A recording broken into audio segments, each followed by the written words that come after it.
حضرت فضیل ابن عیاض سے پوچھیں آپ کو توبہ کیسے نصیب ہوئی؟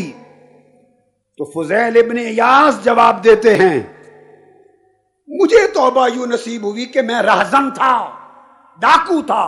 یہ سب واقعات اس لیے بتا رہا ہوں کہ کوئی کیا تھا، کوئی کیا تھا، ایک توبہ نے کیا سے کیا بنا دیا۔ مایوسی نہیں ہے، بس توبہ نصوح کر کے اگلی زندگی بدلنے کا فیصلہ کر لو، تمہارے احوال بدلنے کا مقدر فیصلہ اوپر سے آ جائے گا۔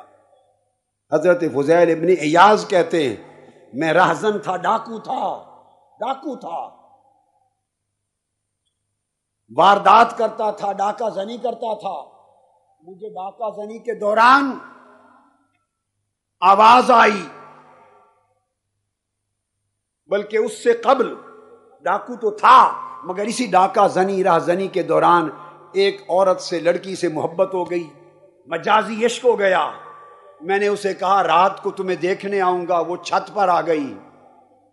علامہ ذہبی نے روایت کیا ہے، یہ صرف صوفیوں کی باتیں نہیں ہیں، ائمہ نے بیان کیا اولیاء کے ان حالات کو۔ وہ میری محبوبہ معشوقہ چھت پہ آ گئی، میں چھت کے نیچے آ گیا۔ ساری رات، عشاء کا وقت تھا، شام کے وقت گیا، صبح ساری رات کھڑے ایک دوسرے کو تکتے رہے، تکتے تکتے رات بیت گئی۔ ادھر فجر کی اذان ہوئی، میں نے سمجھا کہ شاید عشاء کی اذان ہوئی ہے۔ میں نے پوچھا یہ عشاء کی اذان ہے؟ اس نے کہا نہیں، اذان فجر ہو گئی ہے، اذان فجر ہو گئی ہے۔ یہ جملہ تیر بن کے میرے جگر سے پار ہو گیا۔ اور میں نے کہا کہ فضیل ابن عیاض تو مجازی عشق میں جس کا حاصل ہی کچھ نہیں ہے سوائے ہلاکت اور بربادی کے، ساری رات کھڑا رہا اور تجھے عشاء سے فجر ہونے کی خبر نہیں، اور ادھر نماز پڑھنے کبھی کبھی جاتا ہے اور امام قرآن کی تلاوت تیز کر دے تو تیری طبیعت بیزار ہو جاتی ہے۔ اس محبوب حقیقی کا کلام سننے کے لیے 5 منٹ گوارا نہیں ہے، اور اس مجازی محبوب کی باتیں سننے کے لیے ساری رات گزار دی۔ میں نے اسی وقت اپنے کپڑے پھاڑے، فقیری کا، صوفیوں کا جبہ لے کے پہنا اور توبہ کی نیت سے جنگلوں میں بھاگ گیا۔ جب جنگلوں میں بھاگ گیا، میں تو تائب ہو گیا تھا، اللہ کے حضور بندگی عبادت کے لیے بھاگا جا رہا تھا۔ اب میں جدھر جاؤں لوگ دیکھیں تو بھاگ کھڑے ہوں، وہ کہیں ڈاکو آ رہا ہے فضیل ابن عیاض، بچو اور مال کو بچاؤ۔